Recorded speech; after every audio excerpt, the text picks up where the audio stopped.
Yeah, we might be on. All right, it's like, did I get the stream? Copy and paste the stream key.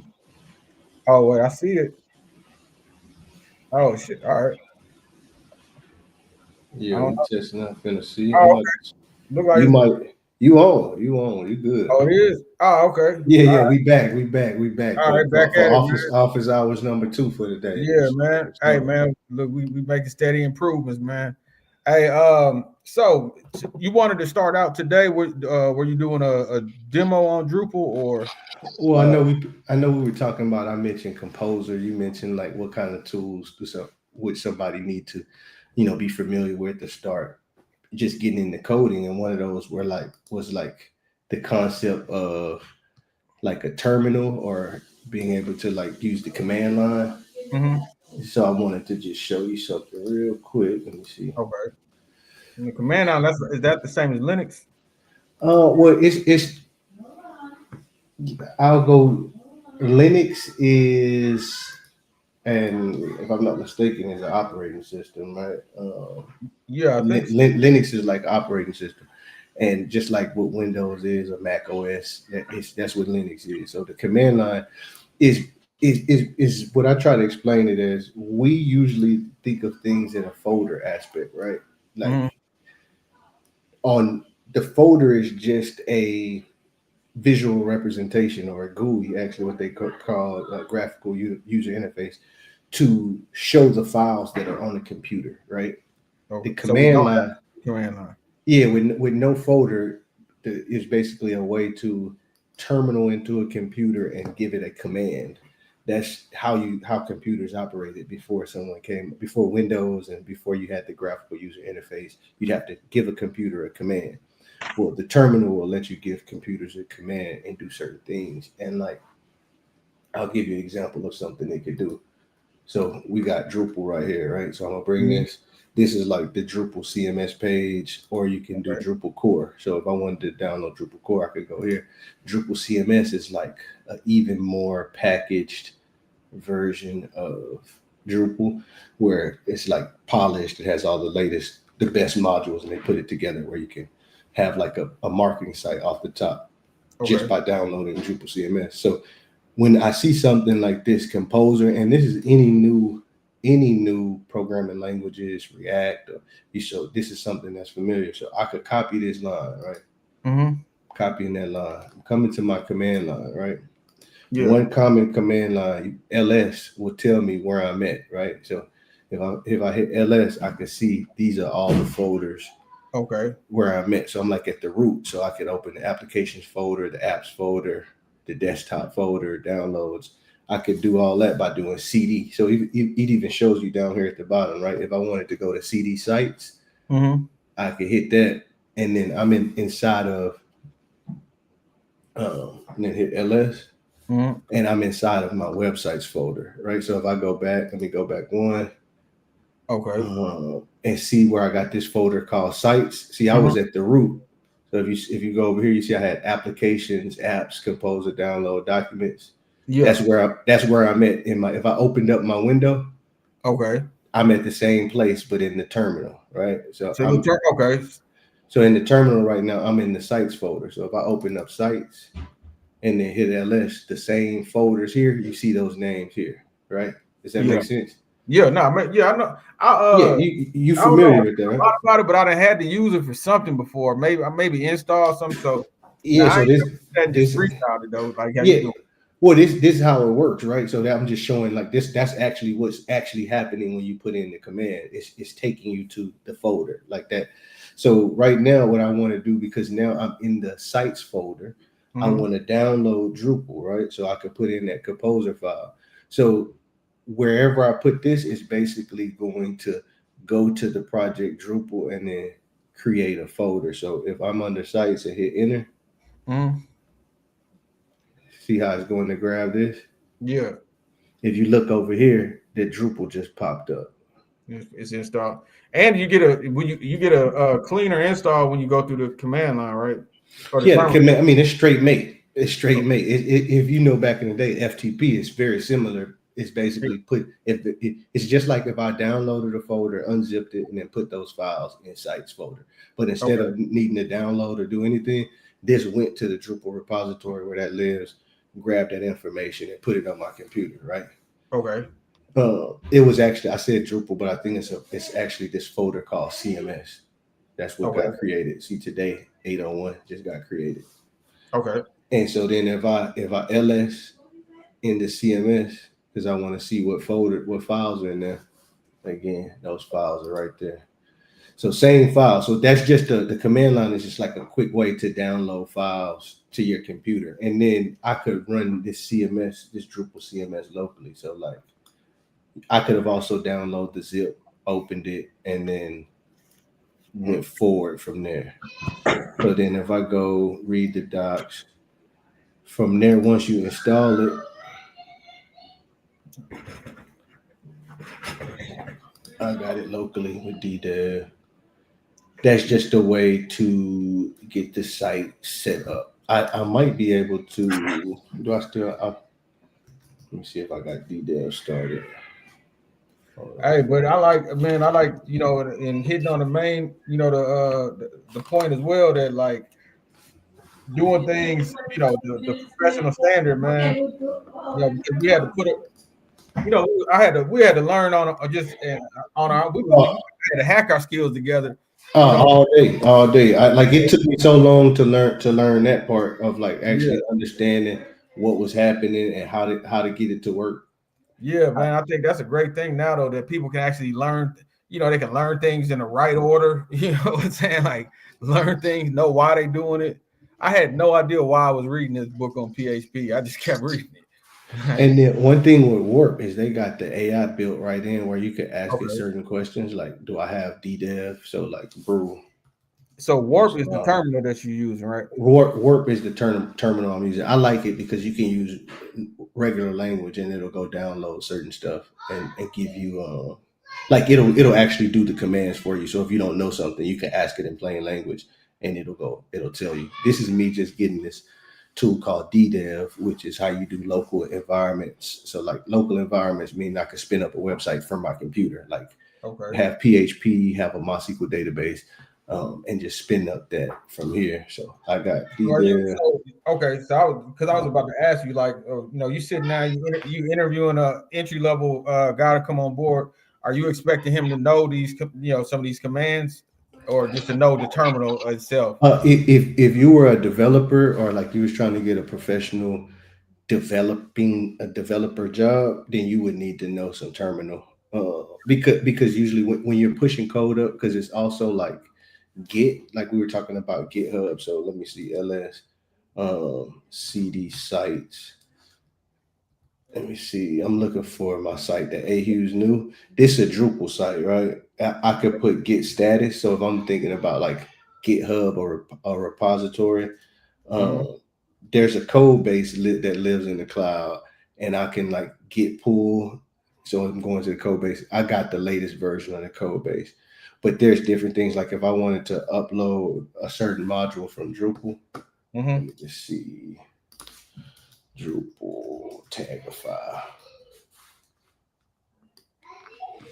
So that AUs, that's my Drupal folder, right? I can then go to Tagify and they'll have like this right here, this composer script to basically upgrade the module. So I could paste that, require Tagify. It's gonna go see, okay, make sure everything downloaded to the proper folder. You used to just be downloading these to your computer, opening up the zip file, putting them in the right folder. Okay. This is definitely more cleaner and gets the straight mate. And then because it's the composer file, like if you can run a composer update and it'll go see what new files need to be updated, and you can go, it'll just pull them. So is that like actually on your computer, or is that like it's on my okay. Which one? The files that is downloaded? Yeah, the stuff you're doing right now, is this like a virtual machine, or no, this actually on my desktop right here. Okay. I could point you to where it went, where all the files went and what got updated. But yeah, it'll go grab it, make sure all of the all of the dependencies that may be needed are there. So then now that I've added new files locally, I can do a get status, and then it'll tell me basically those composer.json files have been updated. So I do get add. I can get add both of those files, get status. So now they've been added. So then I can do a get commit. Like when you learn in GitHub and Git, this part is the part that you want to know when you're working on like a development team with multiple developers, because that's the purpose of a Git repository. We can make changes locally on our computer, and then we can submit them back to the code base, and then they'll be on the code base, and then somebody else can pull that back down and work on it. So I'm gonna say GitHub adding Tagify module. There's a guy I want to get with, man. You ever heard of Eric Muhammad? Sound familiar. I think he just did a boys conference. I think he has a lot of young guys that he's either presiding over in some way, mentorship or something. And you probably could teach this to them. It might be something. It might be something really good. I got my site hosted on Pantheon, and so you can see it here where I basically updated my code base locally on my computer and then made changes, and then I pushed it up to my repository at Pantheon, and so then I could go to my Pantheon site and those changes will be there. Okay, now is Warp free? Warp is free. I want to say it might be a Microsoft tool. I'll put a link whenever we post this to YouTube. I have a link that people can download it. I'm gonna shout it out and be transparent that you can use my link and download it. And if we get enough people to do that, we might get a free Warp shirt. Oh, nice. Do you have to have a? Does it work on PCs too, or just Macs? Let's look. Warp.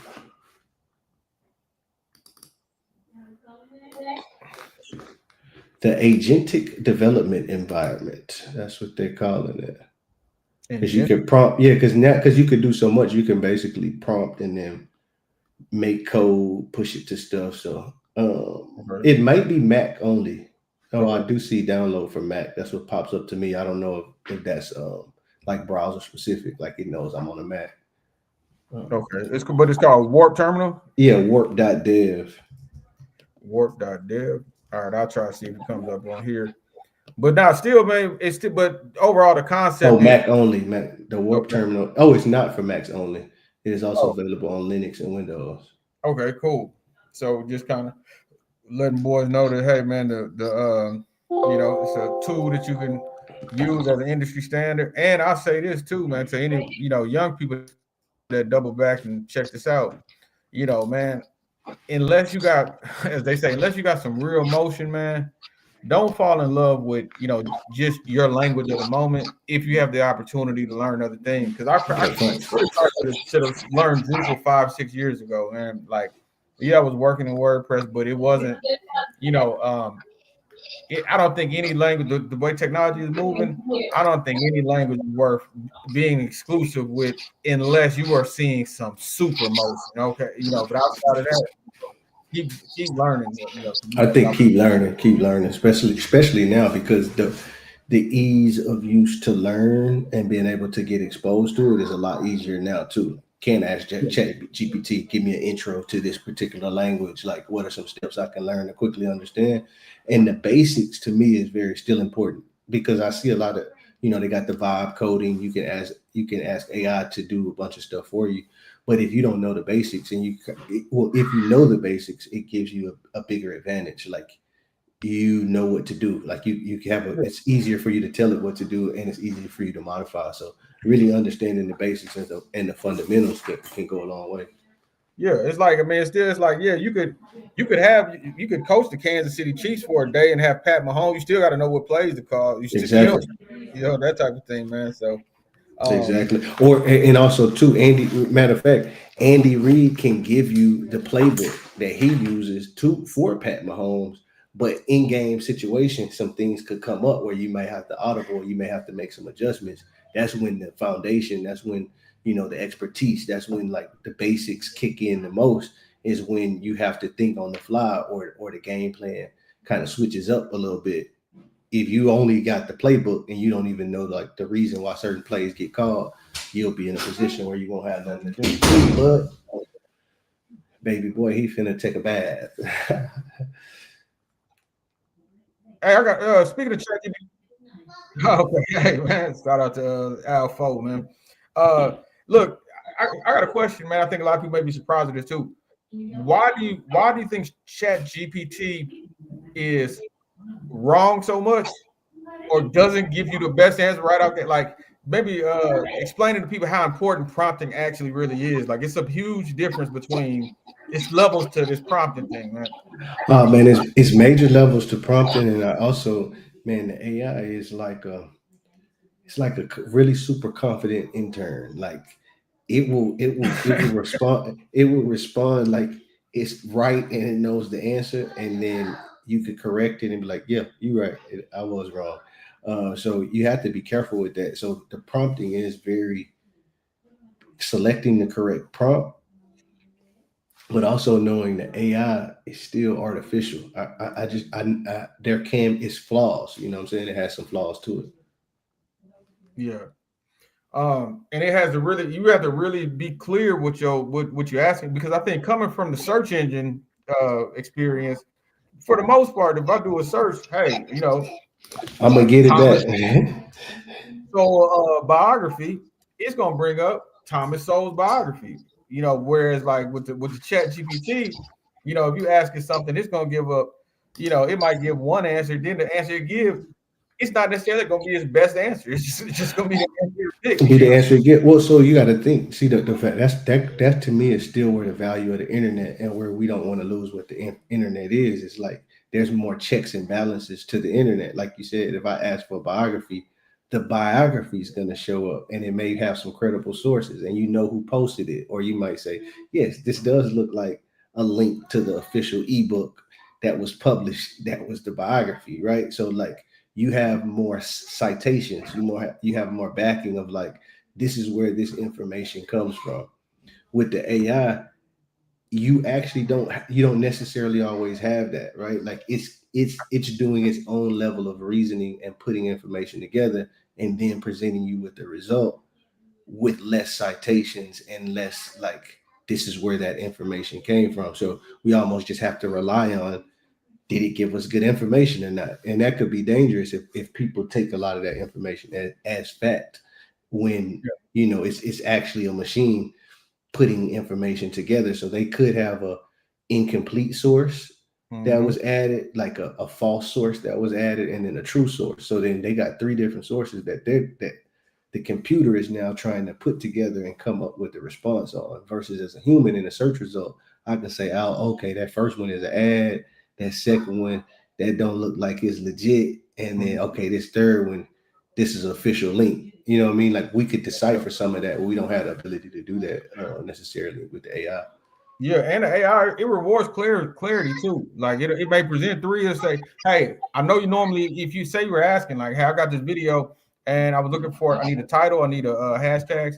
And what I want is you to pick, I want you to pick what you believe the best title to be. Do not just list three of them. Pick which one will be best. You know, that's what I've really found. 100%. No, I think that's a great point. The more specific, the more straight up that you can be, and the more tailored, to give it the best chance of giving you a straightforward answer, right? Like if you leave it up to chance, the more you leave it up to chance to AI, I think the more you get the scattered results. Like, yeah, most definitely, man.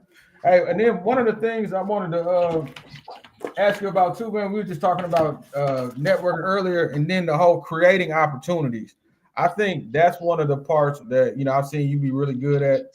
And I think in today's world, it's like, certain things, I don't know if you can teach it. I don't know. I mean, I guess I had to learn it somewhere, but it's a certain radar that I think you have to cultivate, especially if you freelancing and building from scratch. Well, even if you ain't freelancing, I think you gotta almost have to train your eye to recognize opportunity.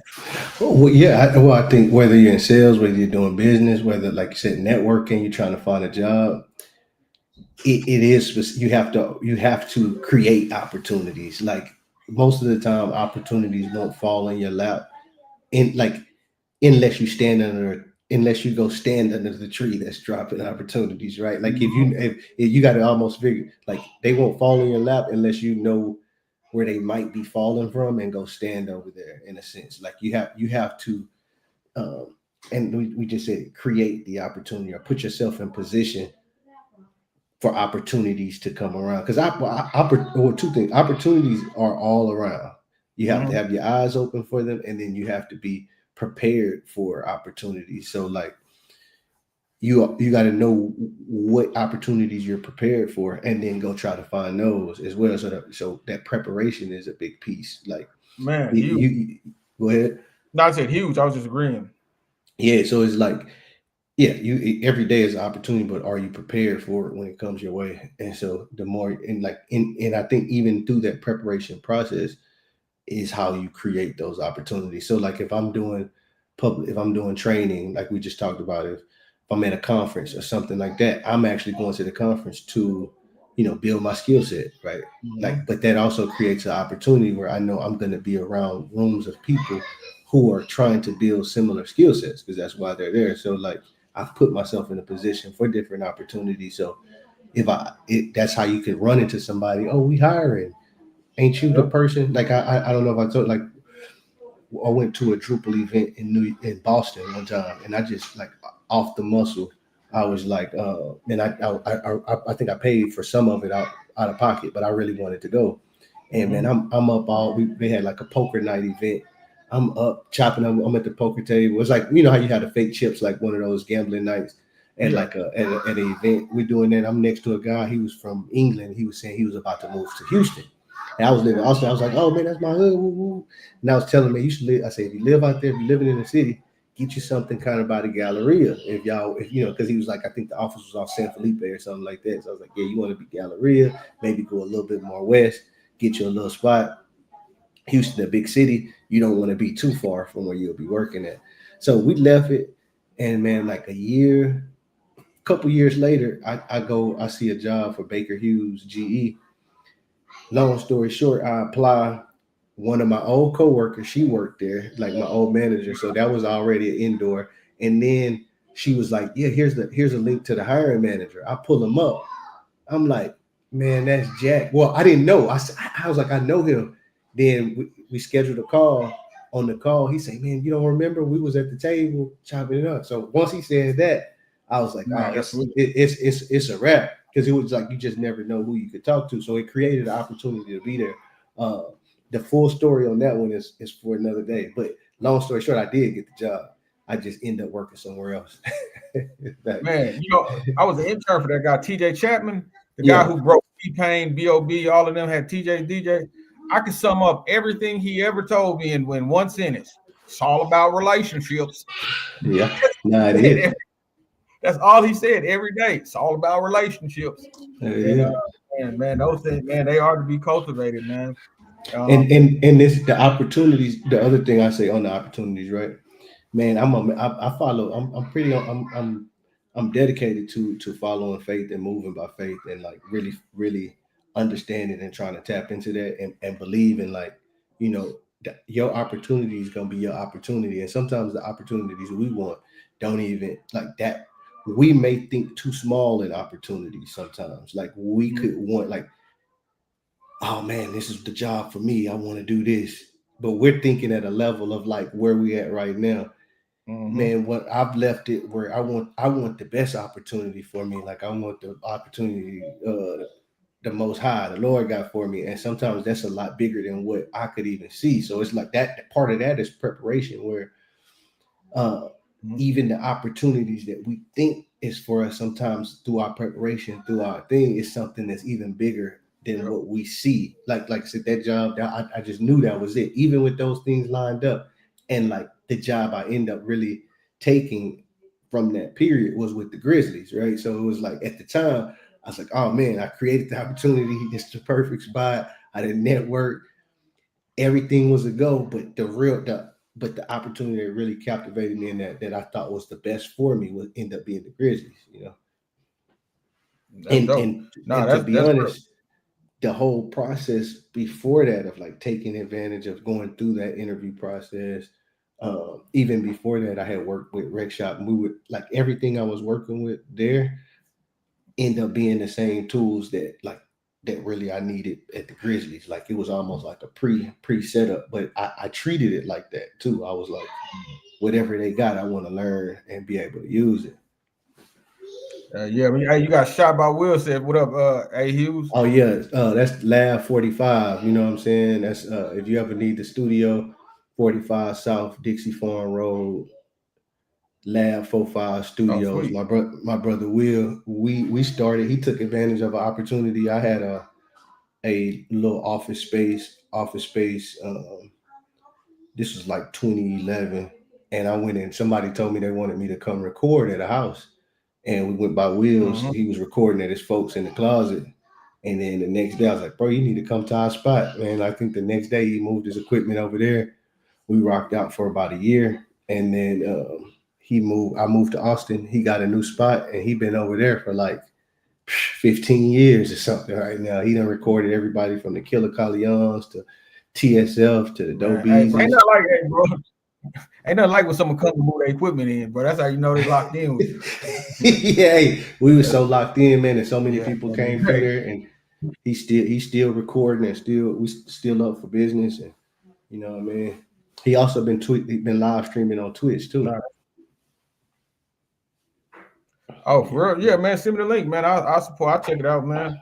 Yeah, we'll do. But hey, one thing I want to say too, with that, man, is I think now more than ever too, man, speed count as well. Like not rushing, but you know, it could be something as simple as like, hey, I seen hey, we see a politician say that he has a website for jobs. You go to the site, it's not updated on jobs. With Chat GPT, all those things there, that proposal needs to be going out that day, next day. One of the stuff linger on days of lingering. You know, nowadays everything that's what the AI power is for. And I think, man, like maintaining the enthusiasm with small victories too. Like even being ready to be big. You know, I feel a lot in the rap side. A lot of times that boys stop appreciating the small. You know what I'm saying? Like, the small hey, wins, yeah. All wins is a win. Fans, 40 fans, bro. Like, you know what I'm saying? Like, so, man, it's a weird combination. Like, appreciating the small, but being open to the infinite. It's just a real. It's real, just like what they say. Think globally, but move locally, type deal. You know what I mean? Like, yeah, exactly. Really think big, but then you still got to be honed in for sure. But yeah, that's hey, man, the deal with opportunity. Most definitely. No, I was saying too, man. Just speaking of this, I wanted to touch on quality of life, right? Because you know, right now we pod and whatever. You at home, you know, you got your little man, you know, hey, he back there having fun. You got your wife there, and I think there's a lot of narratives about careers going on, particularly in the trades and everything. And the thing that's being left out of the skilled labor conversation is, man, that's some hard work, man. Like it's not easy being a CDL. You know, making $3,500 in a week is great, but having to drive to Oregon, man, it's like that's a hell of a you earned it, man. So there's a quality of life element that I think is being left out of some of the conversations, and nothing wrong with grinding, but it's not just money for 9 to 5 that we're talking about. 100%. And like I said, man, I respect and I commend and I salute anybody getting it in any trade and feeding family. I think foremost that's always important. But I do feel like there are options. I feel like the college degree is one of those things that opens the door for employment and jobs that are a little bit more balanced. You have the ability to be at home. I'm working from home. You know what I'm saying? We go out of town. I got flexibility to go pick up baby boy from school and things like that. So like that's a blessing to have that. I know, you know, getting on the road, being in a plant, going there, that can take a toll. You know, I mean, it pays. You know what I'm saying? You could go get it. The overtime, the turnarounds, and all that. That's good. That's good cheese. That's good bread. I cannot take away. But like you said, you also have to highlight. You will be away. It does put you in positions where might be away from family, you're on the road, you might be in dangerous situations. If you're wearing a hard hat, if you're wearing steel toes, like that means something could fall on your head or fall on your foot. You know what I'm saying? Like that's why they give you the equipment. So like you got to understand, like that comes with it. So yeah, hey, people take the skilled part for granted, bro. It's a skill to be able to go to a construction site, be out there for 12 hours digging in dirt, putting piping down. Like it ain't, you know what I'm saying? But it's not as easy as it's just being presented. But I will say I have been reading a lot about the term they're using is space cowboys.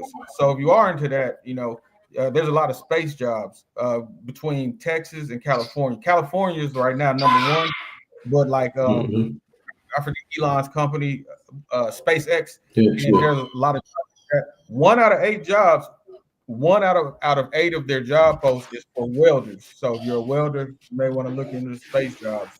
100%. Yeah, I know a lot of my boys who I know that's out there getting to it.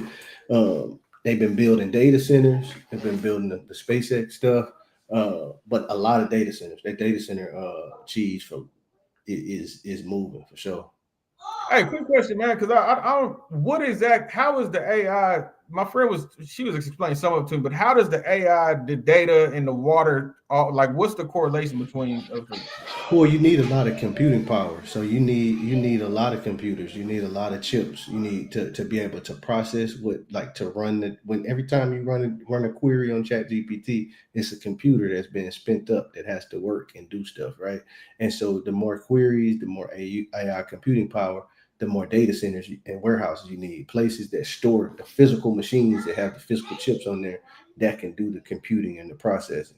And so before that, like the data centers would be storage, like you would store for websites. Like that's where AWS and that's where like the Google Cloud, all of that really was. You can have storage, you can have this computing power in the cloud, but they're still connected physical computers that power that.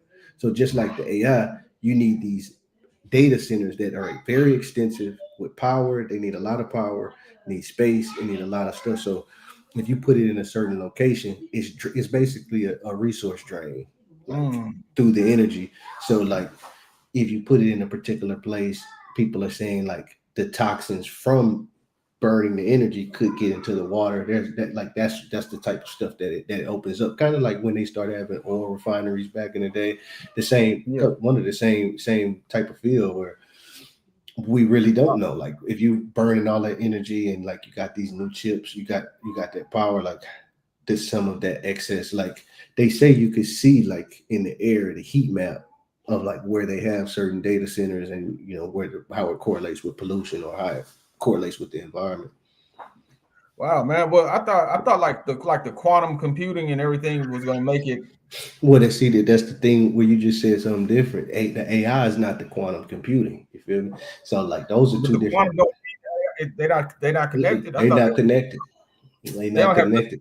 That's a whole nother wave. If we get into true quantum computing, that's a wave beyond AI that we at right now. So like AI is a wave, like we see what it do, but the factor of what quantum computing would do is like beyond what the AI could do. Like if they can actually bring it into existence. But the thing that I said that is dangerous is like we saw how over the years how the computers went from huge rooms down to the cell phone down to even smaller devices than that could be a full computer. And so we're building all this infrastructure around AI, but shouldn't AI be able to tell us how we should be able to do this like more efficiently? So it's like we might build all this infrastructure, and if next year they make an announcement, oh, China that came out with a way where the chip only need, instead of having 1,000 computers, you can have one computer. So now we done built cities worth of data centers and then they become obsolete. I think that could be a big dangerous thing that could happen. Is like we're ramping up and we almost seen it, right? A lot of people ramped up. Hey, we're gonna have all these people on the AI teams. Then now they did layoffs. We laying off people from AI. So it's like I honestly think we don't know. Like people are just kind of gearing up for, I don't know, but I don't want to be the one that doesn't have a data center if we need them. and people are rushing to throw money on top of that. Man, money up, man. I was just looking at the evaluation we were talking about earlier. Now, here's what I think, man. I believe that AI, ChatGPT, somehow it's not doing nothing I think ultimately we're going to figure out how to do that naturally. I think there is a super conscious mind that we actually can query ourselves. I think I query it sometimes. You know what I'm saying? The chat doing what we actually know how to do if we just know how to. You ever just ask yourself a question, man? I've been ChatGPT now almost my whole life. I feel. Yeah, man. I've been ChatGPT. Yeah, you know what I'm saying? Like, it's just efficient, though. Great question, man. Like, hey, man, just wonderful answers to come, man. You know, man, I came up with, so I needed to. They had a spreadsheet full of URLs, and I wanted to find like 80 of them, and I wanted to down. I was like, man, I'm not finna just save each URL, man, out the spreadsheet. So I just asked it for a little script. Man, I'm talking about 12 minutes. Like, just put in the script. I copied it, pasted it right into Python, put it right into that Word. Mm-hmm. All on my computer. You know what I'm saying? Like that. Like, yeah. Hey, but he started like I'll be thinking I got one, man. All right. Now this would be a little different, you know, if you are, you know, family man, but a great one for a bachelor. Everything is like if you woke up tomorrow, right, and you were the exact same, you know, except for your private man was missing, but everything else was the same, right? For the next year, you just went on living your life, same exact person. You just don't have that. You know, what would change? What do you think? Imagine which women in your life do you see yourself still being friends with? What activity you see yourself still going to? How you see yourself spending your time? And more than likely, like, you really visualize it out and then ask yourself, is that person a better man than you? And if he is, that's kind of a problem, man. Yeah, no, that's a thought experiment. Yeah, that's a tough one, man. But that's about all I got, man. I think, man, we got some nuggets on the way, man. Yeah, man. I see baby boy. I think he about to get out the bathtub. I might have to go check him out, get him tucked in. No, that's good stuff. I appreciate you. Appreciate anybody that dropped in. Again, shout out Loud 45, shot by Will. Mm-hmm. And yeah, till next time, man. We gotta keep it going, man. Office hours. All right, man. Peace. Mm-hmm.